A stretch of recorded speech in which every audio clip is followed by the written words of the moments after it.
Looking back on the last 5 years, starting with COVID, I think it's safe to say that we have been living in a world of constant disruption. COVID was that big macro environmental force that hit us. Yes. Totally knocked every aspect of our lives and our industry kind of out of whack. And since then, it really hasn't returned to what used to be our normal. Mm-hmm. But yet we keep, kind of talking about, after the first vaccine rolls out, it'll return to normal. Or, after the Russia-Ukraine war is over, things will return to normal. Or after the election, it will return to normal. And it still doesn't. We're still experiencing all of the VUCA, the volatility, the uncertainty, the complexity, the ambiguity.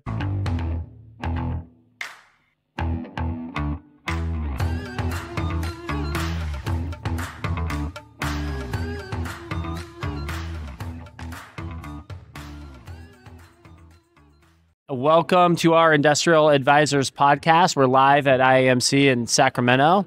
You have Bill and Matt, and we have Jodie Poirier, who is our president of Occupier Services and absolutely just crushed the keynote presentation here at IAMC. You did an awesome job. Nice job. Thank you. Really good.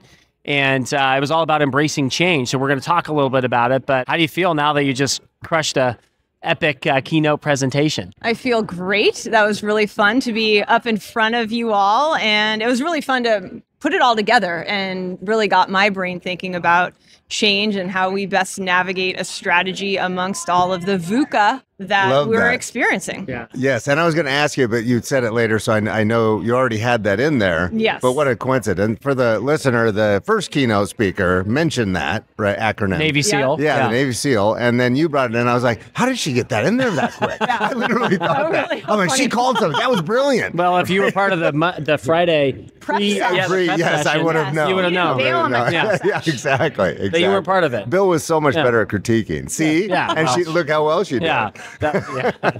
It's all me. So embracing change, that was awesome. So talk to us about, so obviously this is an industrial conference. You just covered change. Tell us a little bit about that and what you covered today. So looking back on the last 5 years, starting with COVID, I think it's safe to say that we have been living in a world of constant disruption. COVID was that big macro environmental force that hit us. Yes. Totally knocked every aspect of our lives and our industry kind of out of whack.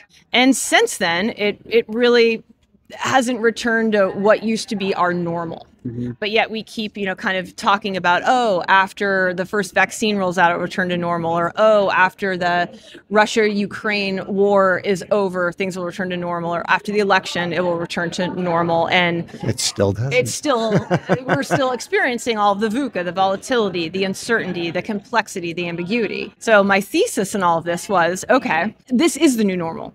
VUCA, this world of constant change, uncertainty, is our new normal. So we just have to get used to it. Yes, and we don't embrace it. We don't know what's going to come down next, down the pike, but we know it's going to be some sort of change, most likely, that will disrupt us in some way. That's right. So how do we best navigate that? And as leaders in our business, in this case in industrial real estate, how do we navigate that change and set forth a strategy when we don't know what's going to change? And that's where I just coincidentally, a couple of months ago, I ran into that Jeff Bezos video. Yeah, that was a great video. Yeah. Where he says, and it's just so interesting, it was only 1 minute long, and he says, gosh, the question I get asked all the time is, what's going to change in the next 10 years? And he said, what question I never get, but people should be thinking about is, what's not going to change in the next 10 years. That's right. And he gives a great examples of, well, I know at Amazon, people aren't going to say, well, I want stuff delivered to me slower, or I want things that are going to be more expensive. And so looking at the future, in this case of industrial real estate, what do we know is not going to change in the next 10 years?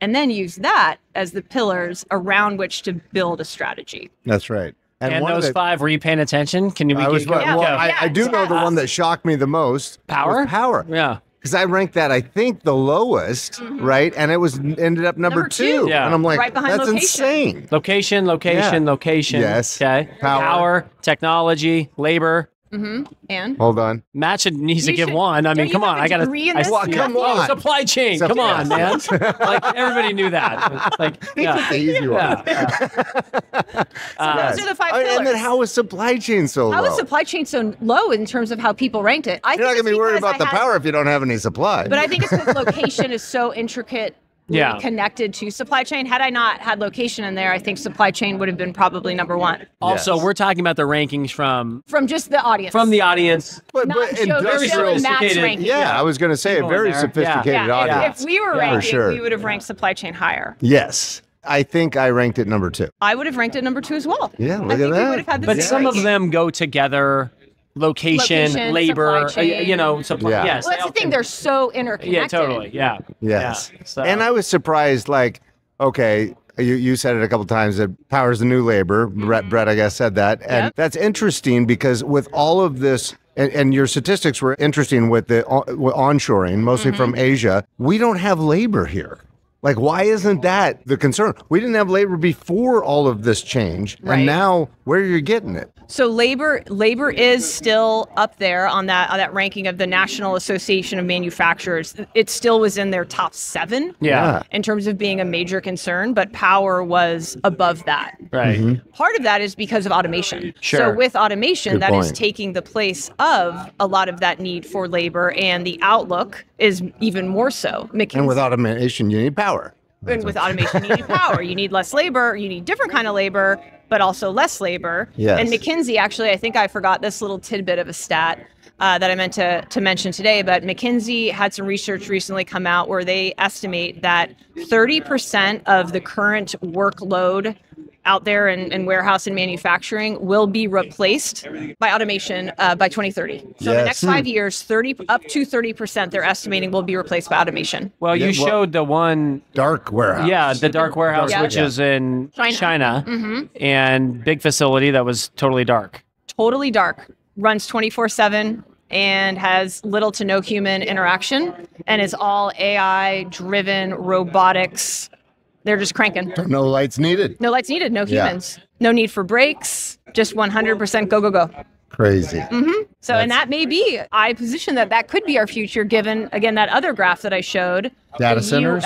The U.S. investment over through 2033, we are going to be investing well over 80 billion in automation. Yes. So we're at 26 billion today, and estimates in the next 5 to 8 years are it's going to go to around 85 billion. So all this onshoring is just not requiring the labor it once did. And so, Correct. Less. But it's still a huge real factor, and it's still of great concern. So not to diminish labor needs and labor concerns in terms of availability and all of that. That's still of great concern, but less so given the power needs and just kind of it's starting to shift where power is becoming a greater concern than labor. that's Yeah. right. Well, and one of the reasons you are so good at this job is you're very client facing, right, on the occupier side. So I imagine when you're interacting with our clients, labor still comes up a lot when you're talking to them as like a real pain point for them. Absolutely, it's a pain point. And so that's what I don't want to diminish it as it's, oh, no one cares about labor anymore. Yeah. They absolutely do. It's just I have seen anecdotally, and a lot of the data supports this too, that power is just becoming more of a concern. One, because of the needs in terms of data center, in terms of the automation, the AI, all of that, the semiconductor fabrication, all of that requires much more labor than just your standard warehouse or standard, making a widget of an industrial manufacturing facility. Yeah. So that requires a lot more, and our infrastructure is not currently built to support it. That's right. So, okay, so I've got a deep thought for you from a broker's perspective. Out of everything you talked about, change, all your rankings, your 5 rankings, your 5 pillars of industrial. For industrial brokers, and a lot of people that listen to this show are industrial brokers, what would you say over the next 5 or 10 years is a skill that needs enhancing or something a broker should spend a lot of time off that they can differentiate themselves related with those pillars?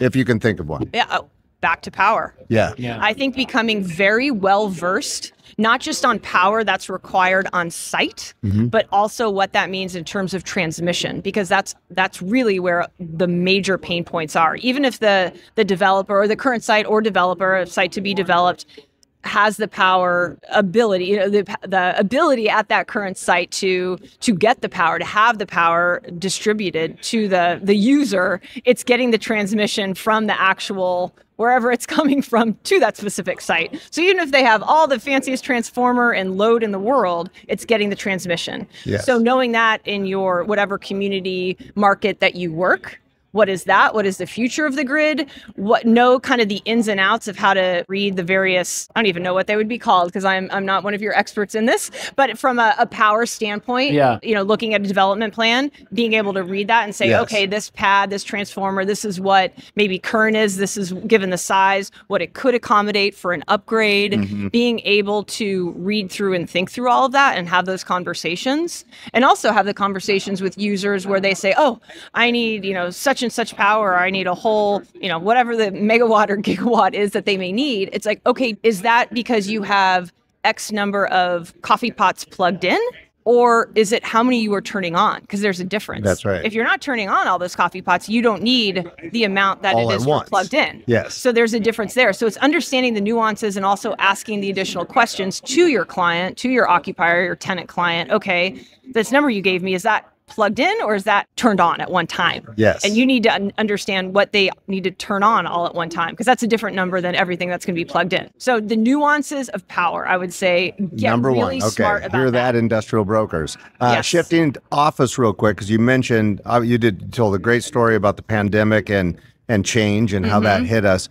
So Colliers just called everybody back to the office full time. Obviously, that's been going on the last, I would say, year. Amazon did it. Tesla did it. How do you see the next couple of years of office related with that? Yep. And maybe hit us with what change in the office environment is happening with that, smaller footprints or what's happening? Yeah, so we have seen, even the U.S. government has announced both at state and different federal levels a return to office. So whether it's private industry, public industry, Colliers is an industry, we're all 100% 5 days a week back in the office, which I think is a great thing in terms of this is where real knowledge transmission happens. It's very hard to have that happen over Zoom if you're there every day, not in the office, having that face-to-face. So just my own personal opinion there. I think it's a great thing. But how is that changing?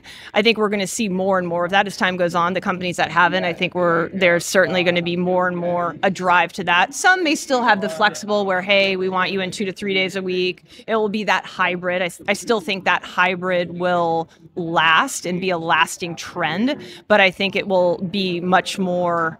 We'll see much more kind of start to the pendulum sway to the other side of more days in the office than not. In terms of what that's doing to the space itself, the office is becoming much more about that collaboration space and having that various, whether it's breakout rooms, conference rooms, to be able to have more team interaction, because those companies that are demanding, whether it's 3 days a week or 5 days a week, people are coming to the office to have that face-to-face, team meeting, huddle, whatever it may be. So more spaces where that can take place. In addition to now more of where I'd say pre-pandemic, it was, open benching, all open office. Now it's everyone's still on Zoom, because as we are in our business, so many people that we're dealing with are not in the same city as we are. We're in different states and different countries in many cases. So we're on Zoom all the time. It's very hard to have a Zoom. Bill's right here next to me on his own Zoom. So we need more private space to be able to be on Zoom, or else it's super distracting. Sound attenuation is also becoming an even hotter topic for this very reason. So more now private areas or private offices, whether it's just to pop into or more dedicated private offices. Because of that, sound attenuation and how to deal with that is becoming a much hotter issue. So collaboration space, sound attenuation, more private space, which then also more private space increases the footprint. Yeah, that's right. So while companies have been downsizing, now it's many companies such as Amazon that have called back all their employees to the office. There's been, I've read just anecdotally in various articles, they've come back and people have had nowhere to sit because they downsized so much during these pandemic years that now it's, we're not actually ready to accommodate this full return to the office. So now it's kind of swinging the other way. So I think the next few years, we're going to see it finally start to kind of tick up where it's been ticking down for the most part. Yeah. I mean, but if you look at current state of the big cities, like look at Seattle, Chicago, San Francisco, New York, much more vibrant today than it was 12 months ago. Yes. Significantly more. And we all know the office world impacts there's more retail that takes place when people are in the office. Multifamily's impacted, right? So it's nice to see. I mean, we still have a ways to go on the office side, but much more momentum than where we were 12 months ago. Absolutely. Noticeably yeah. so. And it's just nice when you see in these cities so much more activity. Life. Yes. And it's, you know, it's a pain in the ass for traffic, but like we'll live with that, right? Yeah. Like it's a good thing. We'll take that. So, well, you did a really outstanding job. Thank We're you. really excited to have you leading the Occupier Services platform as well. For us, you take a great partnership model with brokers. And so looking forward to great things. Thank you. Thank you both for your support. Thank you very much. Great having you on the show. Thank you.